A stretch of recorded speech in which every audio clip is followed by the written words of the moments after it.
Hello, reading room. How are you? This is Dr. Annette Feravich. We are here on day 275. I think all day yesterday I kept saying 273 was yesterday, and I got all confused because of the chalkboard. Then it was a little confusing because I didn't save a document yet. It was like, all because of the chalkboard. 275, it is November 20th. I do know the days, whether or not I've got this corrected. But I got a few indicators. I didn't correct this today, though, as you can see. So let's do that. It is cloudy today. It is November 20th. Tomorrow is my son's birthday. He is going to be, and I can't even say it. He's going to be 36. But, it's like, the timing is, I knew it all along, is what it sounds like. I'm not saying I knew it all along, but I knew it was going to be ending when Travis was 33 and Saxon, that would make him 36. And that was like... But Travis's, so it was on Saxon's birthday. So before, is my guess. But, I don't know. It's all a mystery. Most of it's a mystery to me. But this sure clears things up a little bit, doesn't it? A little bit, it does. Some of them you're like, I don't get this. And unfortunately, I don't think I read ahead, did I? So today is our last day. I didn't get you ready. Our last day on this book. I didn't get you ready for what was upcoming. It is T.S. Eliot. I'll get you ready right now. More Than Just Cats, 1888 to 1965. The experiment, the trend toward a rational non-Christian society, will fail, but we must be very patient in waiting its collapse. Meanwhile, redeeming the time so that the faith may be preserved alive to the dark ages before us, to renew and rebuild civilization and save the world from suicide. T.S. Eliot, Thoughts After Lambeth. I wonder what Lambeth is. Just a few pages on T.S. Eliot. C.S. Lewis, Sliding into Faith, 1898 to 1963. I believe in Christianity as I believe that the sun has risen, not only because I see it, but because by seeing it, I see everything. C.S. Lewis, is theology poetry?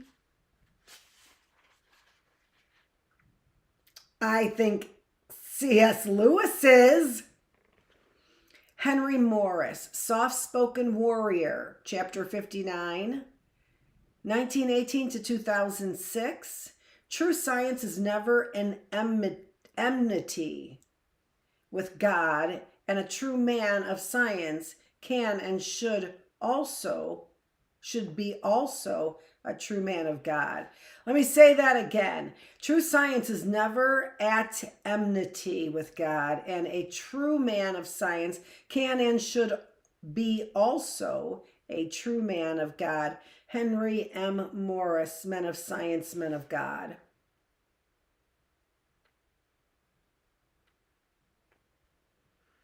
And then chapter 60, Billy Graham, The Face and Voice of Modern Evangelism, 1918 to,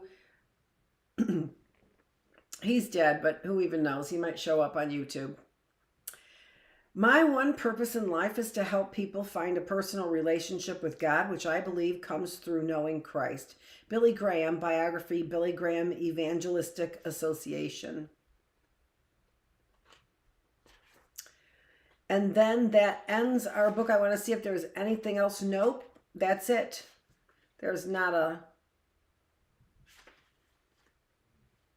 epilogue, nothing. So let's get started. T.S. Lewis, More Than Just Cats, 1888 to 1965. The experiment, the trend toward a rational non-Christian society, will fail, but we must be very patient in awaiting its collapse. Meanwhile, redeeming the time so that the faith may be preserved alive to the dark ages before us, to renew and rebuild civilization and save the world from suicide. T.S. Eliot, Thoughts After Lambeth. In 1981, Andrew Lloyd Webber's Cats debuted in London West End Theatre. A year later, it opened on Broadway and became one of the longest-running musicals in history. It launched a hit song, Memory, and became a made-for-television film in 1998.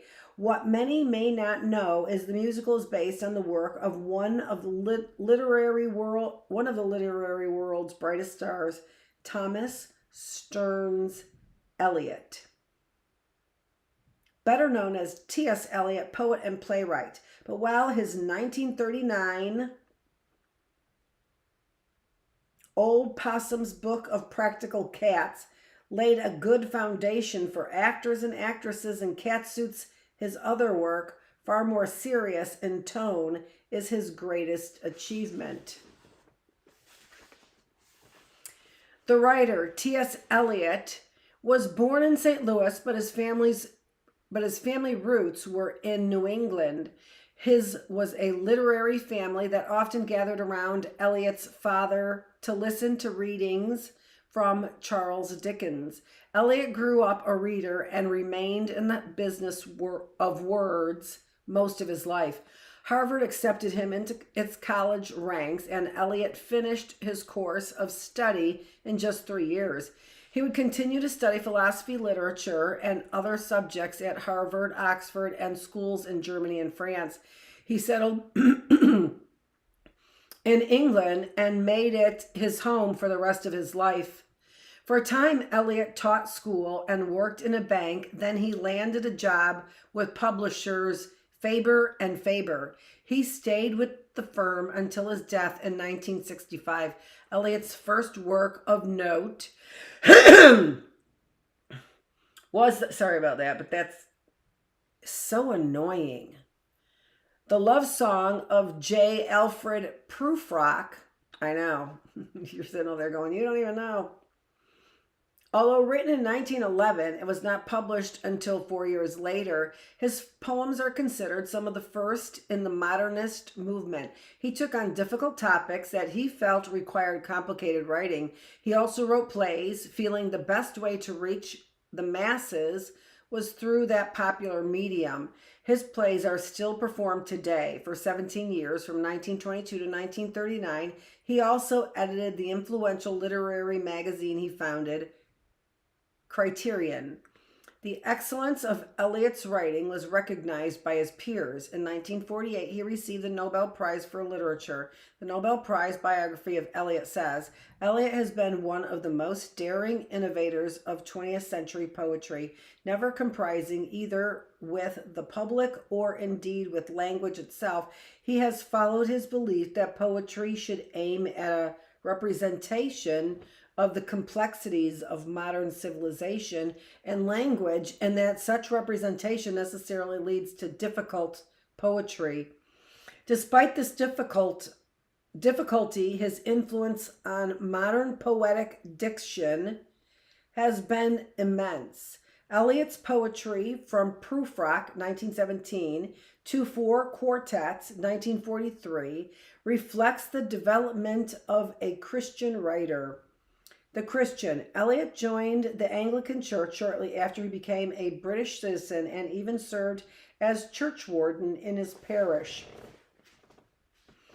Swimming against the tide of his times, Eliot let his faith permeate his work, especially his plays, such as Murder in the Cathedral, 1935, about the martyrdom of Thomas Becket, and The Family Reunion, 1939, and his poems Four Quartets, and the earlier Wasteland, 1922, as well as others. At times, he was criticized for this, but he remained steadfast. He didn't believe literature could save society or replace the church, but it could open doors of the mind. Eliot managed to provide entertainment, show great wit, and still deal with spiritual matters. Eliot believed that the experiment to create a non-Christian society was doomed. It was just a matter of time. Some have shaped the church through finely tuned theology, others through magnificent preaching. T.S. Eliot engaged society through the printed word, showing faith is for everyone, including intellectuals. Today there are many publishers printing Christian literature. They do a great service, as do the Christian writers who team with them. Some Christian writers, however, choose to work in the secular world, publishing in a way that reaches people on both sides of the fence. T.S. Eliot was more than a literary giant. He was a man in spiritual depth and was unafraid to incorporate it in his work. C.S. Lewis, Sliding into Faith, 1898 to 1963. I believe in Christianity as I believe that the sun has risen, not only because I see it, but because by it I see everything. C.S. Lewis, Is Theology Poetry? Clive Staples Lewis, maybe one of the most quoted men in history, if not the most quoted. He was a teacher of medieval literature, but is remembered for his children's fantasies and books defending Christianity. His mind was as sharp as any of his day or since, and his many books continue to find new readers, even as those familiar with his work return to his pages frequently. He is so associated with Christianity that we cannot think of the one without the other, yet he once was an atheist. A House Full of Books. C.S. Lewis, his friends called him Jack, was born on the cusp of the 20th century, November 29th, 1898, in Belfast, Ireland, to parents who loved reading. There were books in the study, books in the dining room, books in the cloakroom, books too deep in the great bookcase on the landing, books in the bedroom, books piled as high as my shoulder in the cistern attic, books of all kinds. Reading would be a lifelong habit. Writing would become his other passion. As a child, he wrote his own stories and illustrated them. Many children do this, but only a few do so throughout their lives. Since he had an endless source of books, he spent much of his time living in their pages. It seems an idyllic life for a bookworm, but life has a way of turning cruel, even for those with giant intellects. A few months before Lewis turned 10, his mother died of cancer. In his book, Surprised by Joy, Lewis relates events of the loss.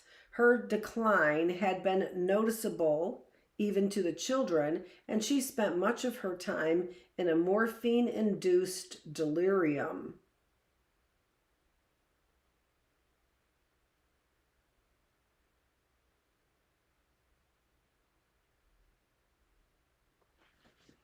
Doctors performed surgery in the home as they did in those days. Lewis relates how he was in bed ill when his father walked in, tears in his eyes, to tell him she had died. His mother's death made an already somewhat reclusive boy even more so.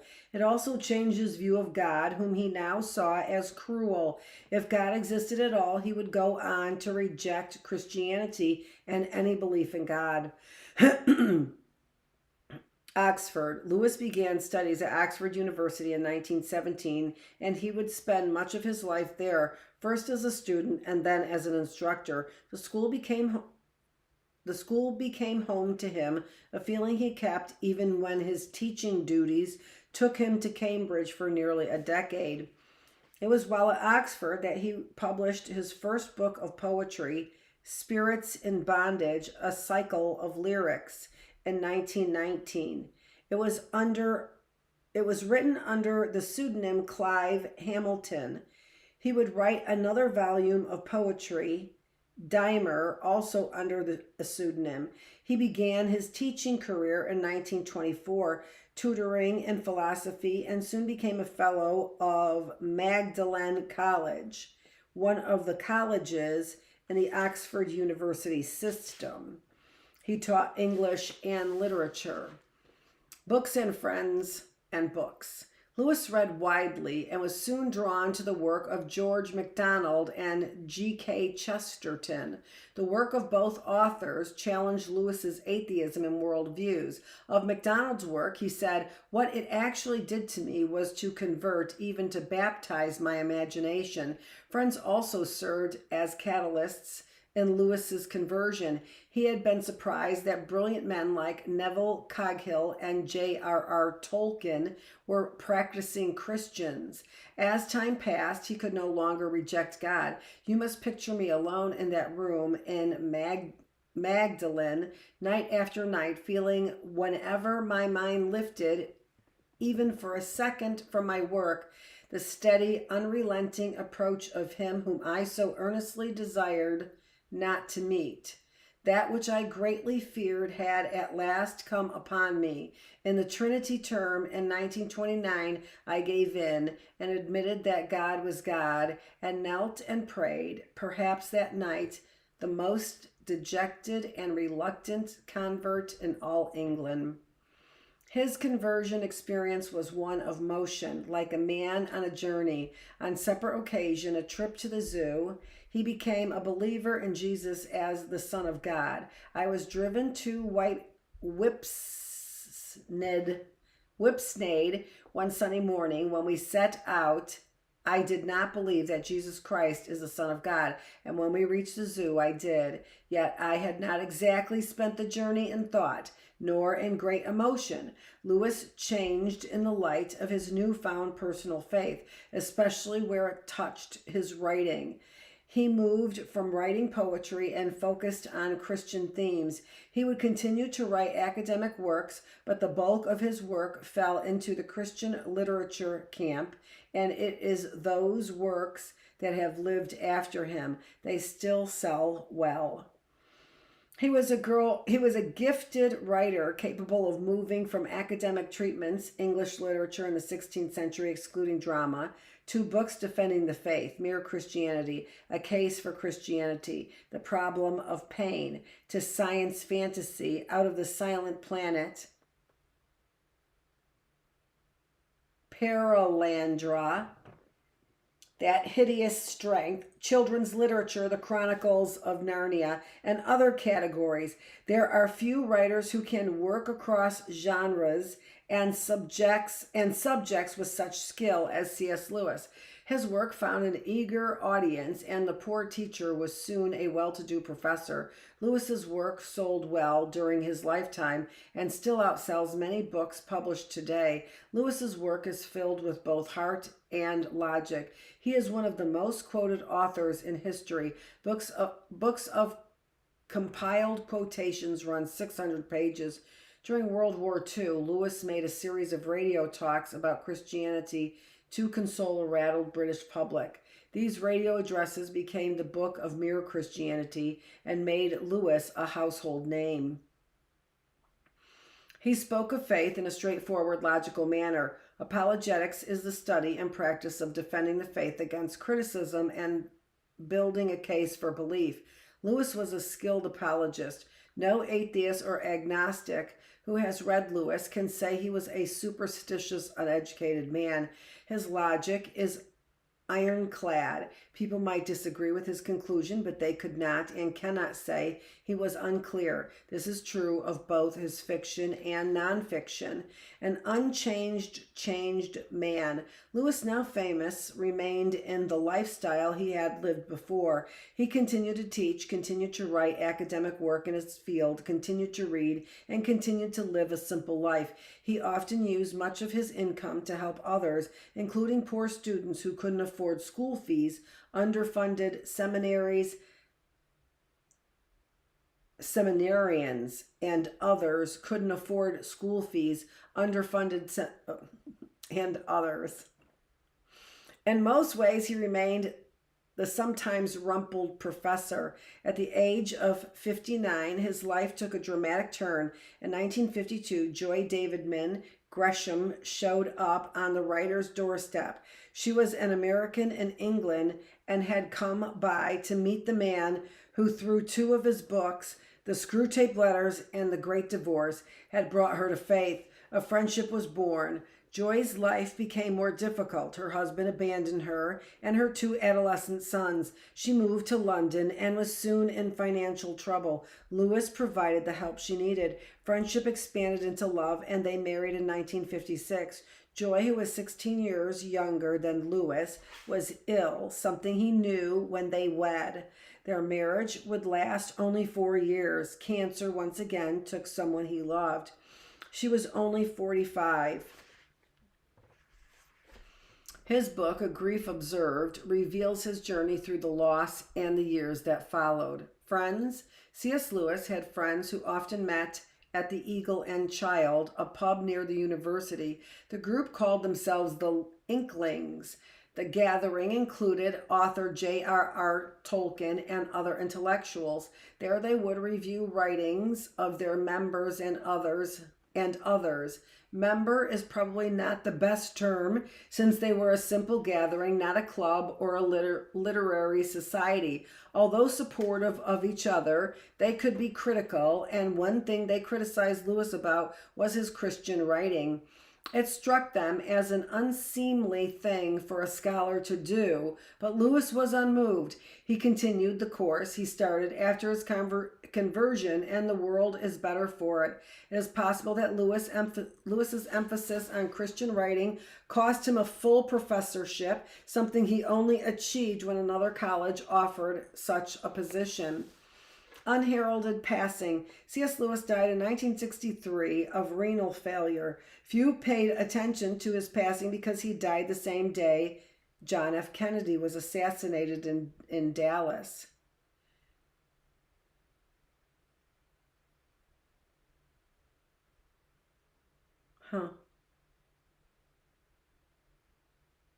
New readers continue to discover him.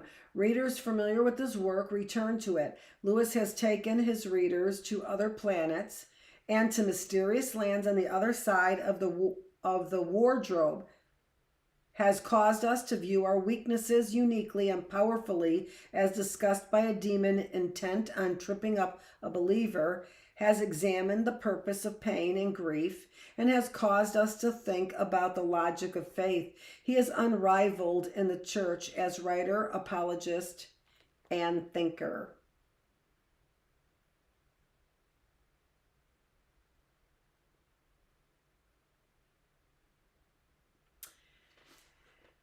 Chapter 59, Henry Morris, soft-spoken writer, 1918 to 2006. True science is never at enmity with God, and a true man of science can and should be also a true man of God. I read that horribly again.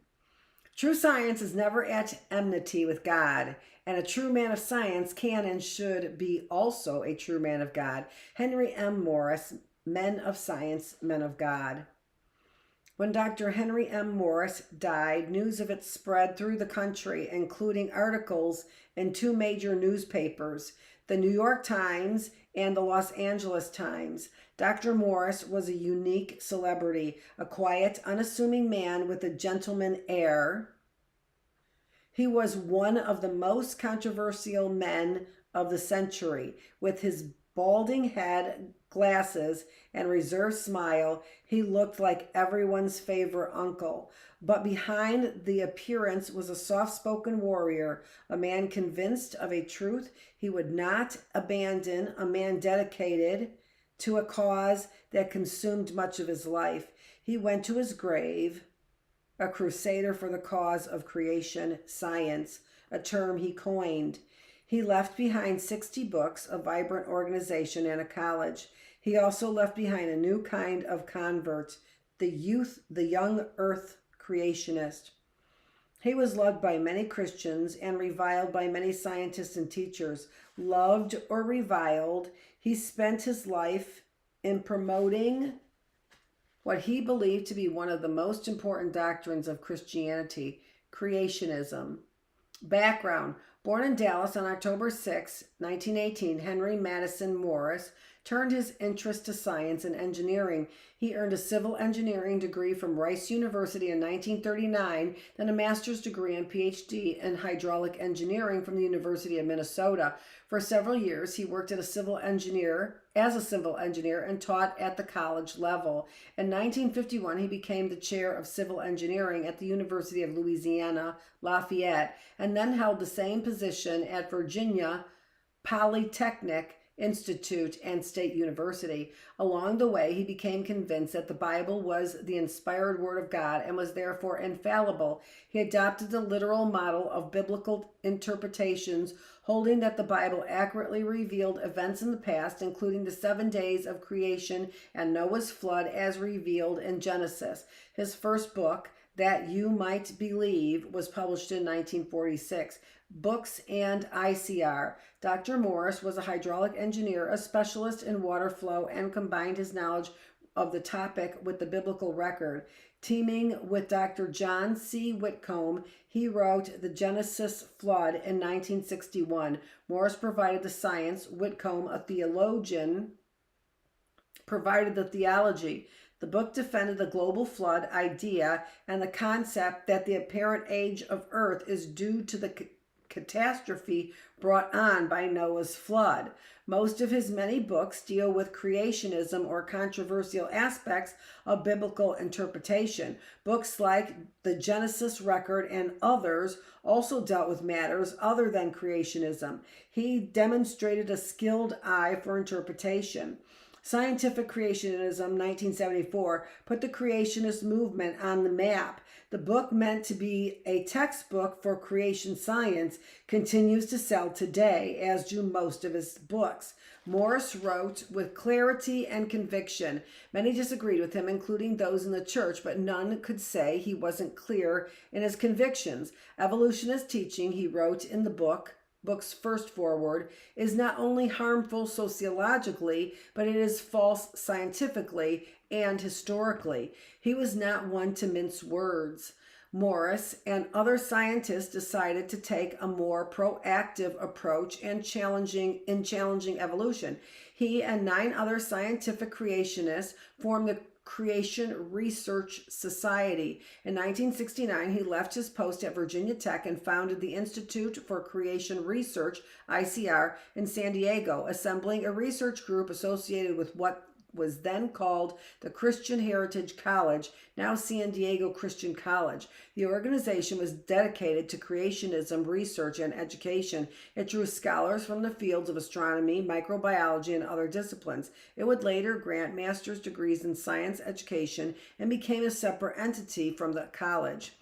It has since relocated to Dallas.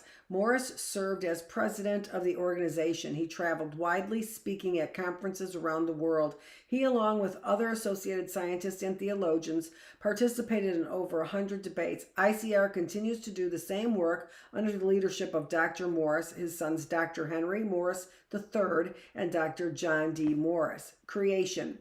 Morris is considered the father of scientific creationism. His approach was to do more than deny evolution by elevating the level of evidence for the accuracy of the biblical account of creation. He rejected other views of creationism, such as the gap theory, that there are eon-long gaps between the days of creation listed in Genesis and old age creationism, that the earth and the universe are as old as they appear, but are still the result of a set of creative acts by God. Creation to Morris meant the universe was young, maybe 10,000 years old, and that the apparent older age of the planet was the result of Noah's catastrophic flood.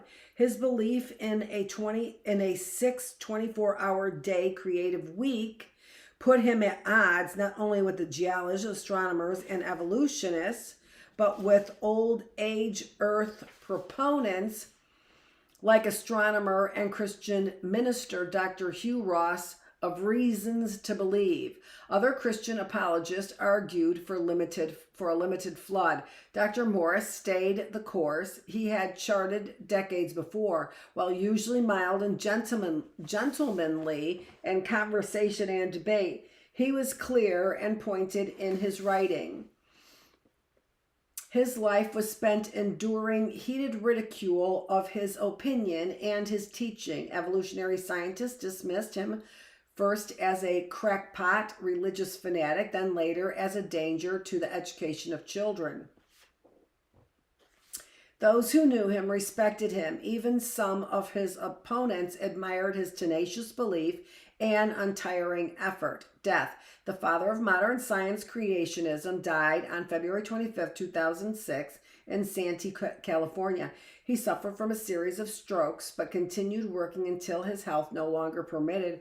He spent his final days in a convalescent hospital. Dr. Henry Morris shaped the church by bringing the idea of biblical creationism to the forefront and gave Christians an intellectual basis for dismissing evolution. Agree with him or not, he was influential. Okay, I have to, my nose is tickling me. So, let me take care of that and then also get a drink. And then we are going on to Billy Graham.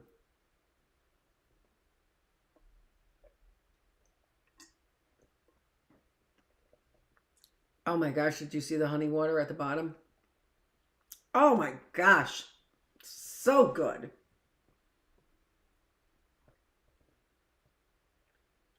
And I'm going to finish it so I can go through the last chapter without stopping.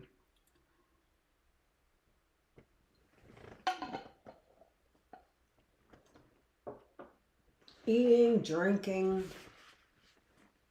It must be the holidays. Billy Graham, the face and voice of modern evangelism, 1918 to, again, I'm not sure when he died, but again, look for him on YouTube. My one purpose in life is to help people find a personal relationship with God, which I believe comes through knowing Christ. Billy Graham, biography, Billy Graham Evangelistic Association. Tall, with deep-set eyes, a strong chin, and a straight spine, Billy Graham has a smooth, powerful baritone voice that seems to reach from the ear to the soul. Even as an elderly man in his 90s, he leaves a lasting impression.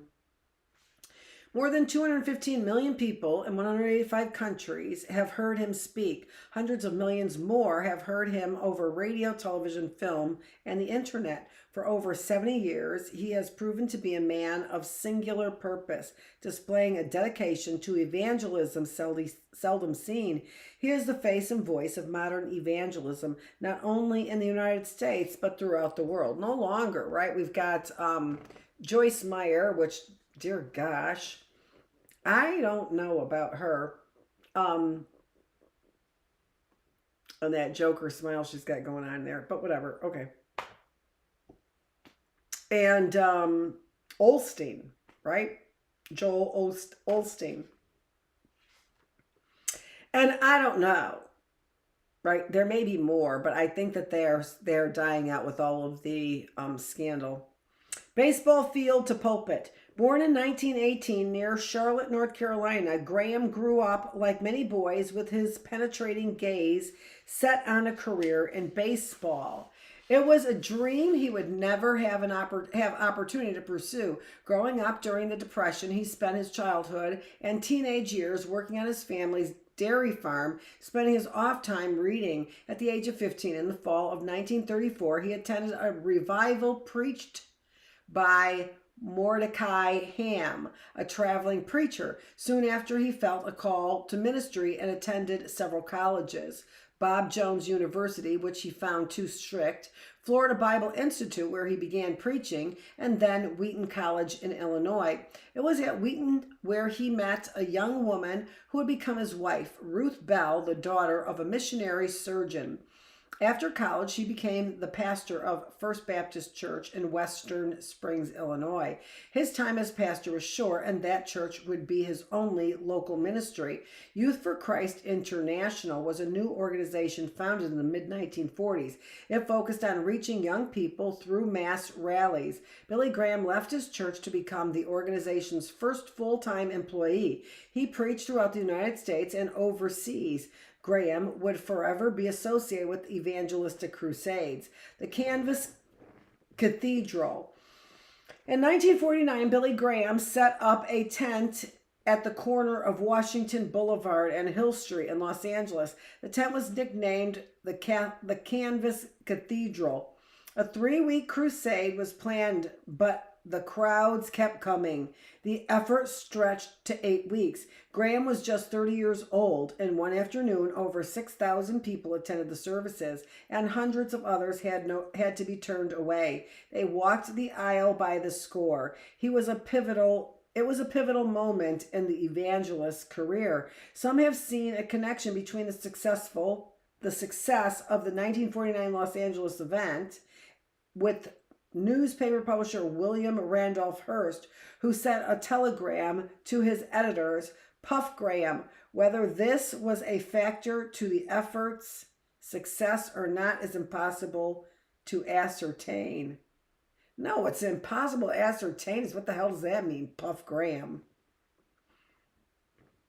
In 1950, Graham founded the Billy Graham Evangelistic Association, BGEA, and established headquarters in Minneapolis. Years later, it would be moved to Charlotte, North Carolina, near where Graham lived. The organization enabled Graham to more efficiently and effectively take the message to the world.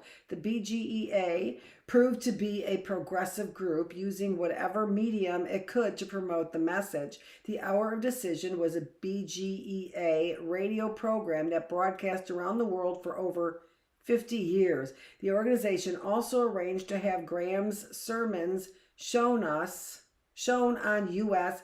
and Canadian television. Millions turned in for every show. BGEA's Worldwide Pictures has produced well over 100 movies and documentaries with Christian themes. My Answer is a syndicated newspaper column distributed by Tribune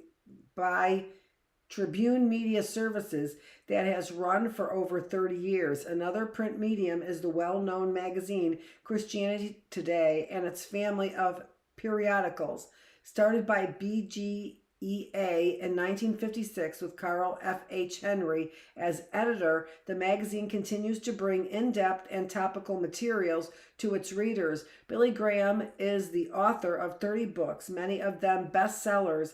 Peace with God was well received and reflected Graham's message in a clear, straightforward manner, much like his preaching. Graham, who started as a small church preacher, has used every possible means to take the gospel to the world. The BGEA's annual report reads like that of a major corporation. It is one of the busiest ministry enterprises in history. Preaching. Age and illness have kept Dr. Graham from preaching duties in recent years. That work has shifted to his son Franklin Graham, but the elder Graham will always be remembered for his pulpit skills. Billy Graham's style has changed over the years. During the 1949 Los Angeles Crusade, he spoke like a machine gun with carefully enunciated words and sounded every bit like the sawdust trail evangelists of the previous generation. Such preaching was effective. His earnest appeal, rapid delivery, serious enthusiasm, and pulpit craft made it impossible not to listen. Over the decades, his cadence and style changed somewhat, but never his message. He always delivered a sermon anyone could understand. White-collar professionals and blue-collar laborers alike found themselves riveted to Graham, hanging on every phrase. The power of his preaching was not diminished when delivered over radio, television, or the big screen. Many consider him one of the greatest communicators to have ever lived. He was also fond of using current illustrations, anecdotes drawn from his life, or some current event. Often these were told with humor, something that allowed his audience to relax. He could, in the same message, sound like a friendly next-door neighbor, and a moment later like an Old Testament prophet. The news of the day provided material for his sermons. He had no reluctance in quoting a story from a magazine or newspaper. His message was directed at the heart of the listener, and the goal was always the same: salvation for each person. Celebrities. Graham was comfortable around celebrities, many of whom were drawn to him, fascinated by the preacher. In 1969, he made a guest appearance on an interview show with Woody Allen. Allen was an agnostic Jew, and Billy Graham, a Southern Baptist preacher. Agnostic Jew, and Billy Graham, a Southern Baptist preacher. Graham looked relaxed, and the two shared a conversation. In the end, Graham made sure to invite the comedian to the crusade he was leading. Graham also made an appearance on the television game show What's My Line in 1960. Again, his natural charm was unmistakable, and again he made a point of his mission to take the gospel to the world. Politicians found him a source of encouragement, although some may simply have wanted to be seen with a man of Graham's stature and one who had the ear of millions. He became an acquaintance and sometimes counselor to the U.S. president from Eisenhower to Clinton, although he pulled back some from after Watergate, fearful that close political ties could damage his work. Richard Nixon instructed one of his advisors to maintain contact with Graham every few weeks. On December 30th, 1969, Nixon wrote a memo to his chief of staff, Robert Haldeman. On the political side, I would like you to follow up with Billy Graham in his work with Negro ministers across the country. He feels this is our best chance to make inroads into the Negro community. I am inclined to agree with him. Such associations brought criticism, which is to be expected. Politics divides more people than it unites. While Graham was supportive of the civil rights movement, he seldom lobbied for any other cause. Other problems arose from his dealings with from U.S. President Harry S. Truman. A Baptist later claimed to distrust Graham and said, "He was never a friend of mine when I was president." The Nixon tapes contain a section where Graham appears to agree with Nixon's anti-Semitic views. Graham's life and writing show that he had no such feelings, but he nonetheless apologized for any offense caused. Criticism. One criticism haunted Graham, whose approach to evangelism was to ignore denominationalism. At times, he would be supported by liberal Christian groups. Graham's critics were quick to bring that to light, but Graham refused to be bullied. His goal was to take the message everywhere he could, and he didn't care who made it possible as long as he was free to preach as he saw fit. As he told the National Association of Evangelicals, "I intend to go anywhere, sponsored by anybody, to preach the gospel of Christ if there are no strings attached to my message." Success always brings out the critic, but Graham persevered, proving his approach was correct, godly, and honorable. He would focus on the gospel, not the complainers. America's pastor.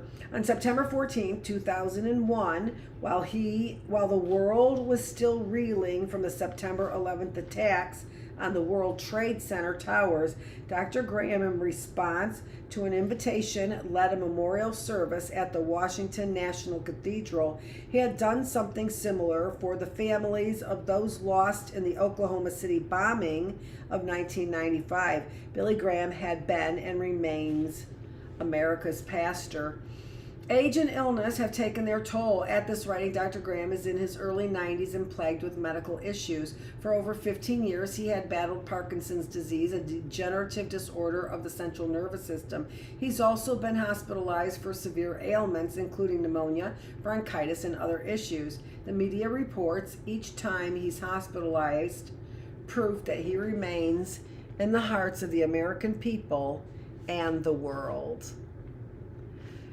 20 days to finish our book on 60 people who shaped the church, learning from sinners, saints, rogues, and heroes. I probably will go to, not a cookbook, but I probably will go to one of those books back here that they kept talking about that were the best sellers. I don't know, maybe the one that George Bush put his face on. This is Dr. Annette Feravich. It is day 206. It has been day 275 in the classroom, November 20th. That's what I wanted to look up. I wanted to look up, and let's go and do this.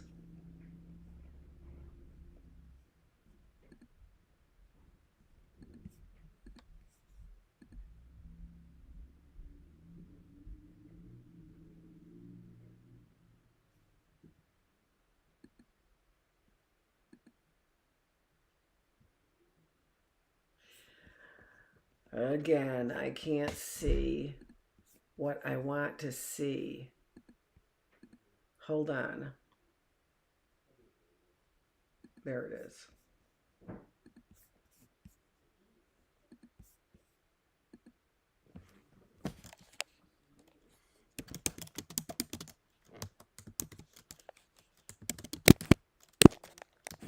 November 22nd, 1963. Yeah, that's what I thought, which was the same day that Kennedy died as well. So completely overshadowed. It's so interesting to me, events that overshadow other events, right?